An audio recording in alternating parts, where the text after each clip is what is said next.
Good morning all students. हम लोग जो एक सीरीज चला रहे थे सीटेट का, सीटेट 2022-23, पुनः बीच में हमने बीएसएससी का क्वेश्चन जो ग्रेजुएशन लेवल का था उसको बतला रहे थे। इसका एग्जाम संपन्न हो गया 23 और 24 को। पुनः हम लौटते हैं सीटेट एग्जाम की तरफ और उसका सीरीज को हम लोग आगे बढ़ाते हैं। तो इस वीडियो को अच्छी तरह से देखें और प्रीवियस वीडियो को भी देखें। तो आज का टॉपिक है डेवलपमेंट, विकास की अवधारणा, कंसेप्ट ऑफ डेवलपमेंट। डेवलपमेंट कहते किसको है, पहले हम लोग इस कंसेप्ट को जान लें, क्लियर कर लें। तो विकास क्या है? तो विकास एक ऐसी प्रक्रिया है जो सुसंगत ढंग से, यानी बालक को सुसंगत रूप से और क्रमबद्ध रूप से एक पॉजिटिव उसमें परिवर्तन आए, उसके व्यवहार में एक परिवर्तन आए, उसके व्यक्तित्व के विकास में एक अहम भूमिका निभाए, तो उसी को विकास कहा जाता है। विकास में कई प्रक्रियाएं शामिल होती है। जैसे विकास हो सकता है उसके शारीरिक, शरीर में विकास हो सकता है, उसके मानसिक क्षमता में विकास हो सकता है, उसकी क्रियात्मक यानी एक्टिविटी में विकास हो सकता है, उसकी संवेगात्मकता में विकास हो सकता है, भाषाई विकास हो सकता है और सामाजिकता में विकास हो सकता है। यानी विकास को एक छोटे दायरे में बांधना बहुत ही मुश्किल है, क्योंकि विकास की प्रक्रियाएं निरंतर होने वाली हैं और विकास की जब प्रक्रियाएं एक दूसरे से संबद्ध होती है, एक दूसरे के साथ जुड़ी होती है। वह विकास की प्रक्रियाएं वो जेनेटिकल रूप से भी हो सकता है, वह समाज को देखकर भी हो सकता है, एक नए रूपों में परिवर्तन लाकर भी हो सकता है। तो विकास को यानी विकास एक बहुआयामी प्रक्रिया है। विकास क्या है? एक बहुआयामी प्रक्रिया है। उसका एक आयाम नहीं होता है, यानी multi dimensional changing of behaviour. और यही बिहेवियर जो है उसके लर्निंग को भी प्रभावित करती है, यानी उसके अधिगम को भी प्रभावित करती है। अब यहां हमने उसके बारे में कुछ लिखा है, तो ये देख लें कि विकास की प्रक्रिया बालक की शारीरिक यानी शरीर से वृद्धि, जब बालक की कई अवस्थाएं होती हैं, यानी जब बच्चा शैशवावस्था में होता है, पूर्व बाल अवस्था में होता है, उत्तर बाल अवस्था में होता है, इसके बाद ये बालक फिर ये आगे की प्रक्रियाएं स्टार्ट होती है, यानी कई स्तरों पर होती है। तो इस तरह से हम उसके शरीर को भी देखते हैं कि उसके अंग प्रत्यंग जो है वो उसमें डेवलपमेंट होता है और ये प्रक्रिया लगातार चलती रहती है।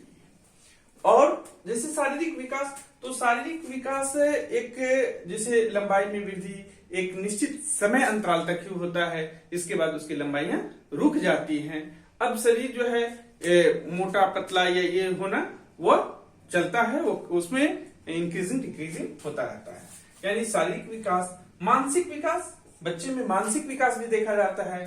जो बच्चे बहुत छोटे होते हैं उनकी मानसिक स्थिति कुछ और होती है, समय के साथ जब वो बड़े होते हैं तो उनकी मानसिक स्थिति में परिवर्तन होता है, उन्हें नॉलेज हासिल होता है, वो अलग अलग ढंग से। क्रियात्मकता, एक्टिविटी, बच्चे जब जन्म लेते हैं तो जन्म लेने के समय उसके कुछ समय के बाद उनकी एक्टिविटी कुछ होती है, जैसे जैसे वो बड़े होते हैं उनकी एक्टिविटियों में, उनकी बिहेवियर में भी चेंजिंग आता है। संवेगात्मकता, संवेगात्मकता करने का मतलब है कि बच्चे कभी क्रोधित हो जाते हैं, कभी शांत स्वभाव के हो जाते हैं, कभी अलग अलग उनका ढंग भी बदलता चला जाता है, कभी बच्चे आवेशित हो जाते हैं, तो संवेगात्मकता में परिवर्तन आता है।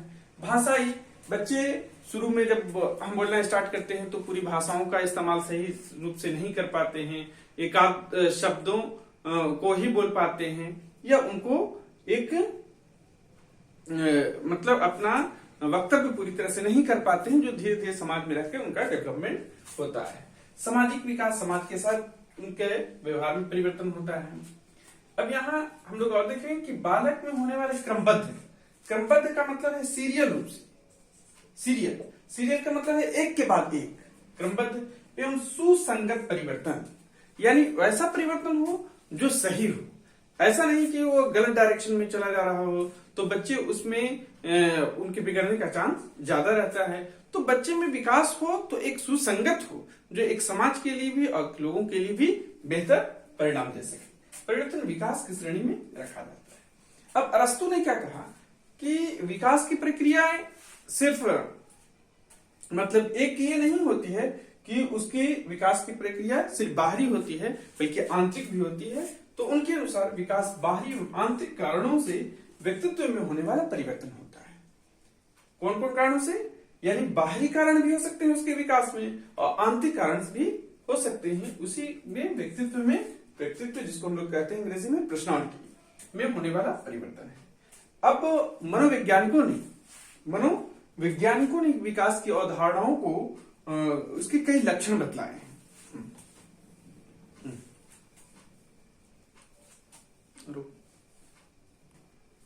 हाँ, तो हम लोग देखेंगे नेक्स्ट कि मनोवैज्ञानिकों ने कौन कौन से लक्षण विकास के बतलाए हैं।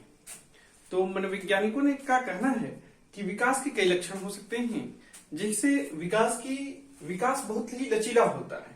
विकास की प्रक्रिया लचीला होता है। लचीला इसलिए कहा गया है कि कुछ विकास अपने स्वाभाविक रूप से होता है, जैसे शरीर का विकास, वो उसके ज्ञान का विकास, समाज में जैसा देखता है उस तरह का उसमें विकास। यानी विकास एक कठोर प्रक्रिया नहीं है, विकास एक लचीली प्रक्रिया है। यानी उसमें रिजिडिटी ना होकर फ्लेक्सिबिलिटी है, वह लचीली प्रक्रिया है।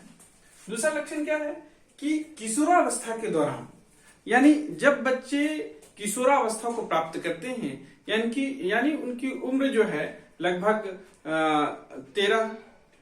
13 से जो स्टार्ट होती है, तो उस समय बच्चे जो है वह तेजी के साथ सीखते हैं। किसी में उनमें संवेगात्मक परिवर्तन और उनमें शारीरिक परिवर्तन भी होने लगता है। यानी बच्चे काफी एक्टिव होते हैं, उस समय उनके सीखने की क्षमताएं जो है वो काफी आगे होती हैं। बच्चे चाहते हैं कि हम समाज में ज्यादा से ज्यादा जो है वह अपना विकास कर सकें और बेहतर से बेहतर परफॉर्मेंस कर सके। उसी समय वह एक ऐसी अवस्था होती है कि जब बच्चे में सुधार लाने की प्रक्रियाएं, या तो उसे सुधारा जा सकता है, या बच्चे अगर गलत संगति में पड़ गए तो बच्चे में नुकसान भी हो सकता है। इसलिए उस समय की जो अवस्थाएं होती हैं, तो उस अवस्थाओं में बच्चे को एक सही गाइडलाइंस देना बहुत ही आवश्यक होता है, वरना बच्चे गलत संगति में पड़ सकते हैं। तो यह है कि किशोरावस्था के दौरान उसमें कौन सा परिवर्तन आता है? संवेगात्मक परिवर्तन आता है। यानी बच्चे अपने बड़े के साथ किस तरह से समाज में उनके परिवारों ने क्या सिखाया है, किस तरह का तहजीब दी है, तो उसके आधार पर सामाजिक रूप से संज्ञात्मक रूप के साथ तेजी के साथ परिवर्तन होता है। तो अगर ये सवाल करता है कि किस अवस्था में बालक की किस अवस्था में तेजी के साथ परिवर्तन होता है, तो वह कौन सा जवाब हो जाएगा? किशोरावस्था। नेक्स्ट उसका लक्षण है कि विकास प्रासंगिक हो सकता है। यानी जब बच्चे विकास करते हैं तो वो एक ऐतिहासिक विकास भी हो सकता है, अपने खेल में अच्छा प्रदर्शन भी कर सकते हैं। यानी जिस क्षेत्र में वे चाहें तो वो अच्छा प्रदर्शन कर सकते हैं, जबकि उनको एक सही गाइडलाइंस की आवश्यकता होती है। जैसे उनको मोड़ा जाएगा वो उसी तरह उस रास्ते पर वो चलेंगे। यानी यहाँ पर बच्चे को संभालना बहुत ही अहम होता है। यानी बच्चे को एक सही मार्गदर्शन देने की आवश्यकता बहुत ज्यादा होती है। प्रासंगिक है, स्मृति और बुद्धि के आधार पर अपेक्षित सुधार ला सकता है।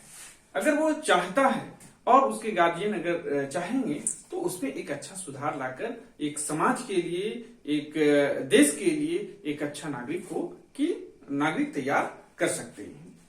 नेक्स्ट है कि विकास बहुआयामी होती है। यानी इसकी प्रक्रियाएं जो है वह एक सीमाबद्ध न होकर कई डायरेक्शन में होती है। यह नियमित होता रहता है, यह प्रक्रियाएं नियमित होती रहती है। ठीक है बच्चों, तो इस वीडियो को देखिए और इसका फायदा सीटेट के एग्जाम में उठाइए। तो इस वीडियो को ज्यादा से ज्यादा लाइक करें, सब्सक्राइब करें और अपने साथियों में शेयर करें। ठीक है, थैंक्स।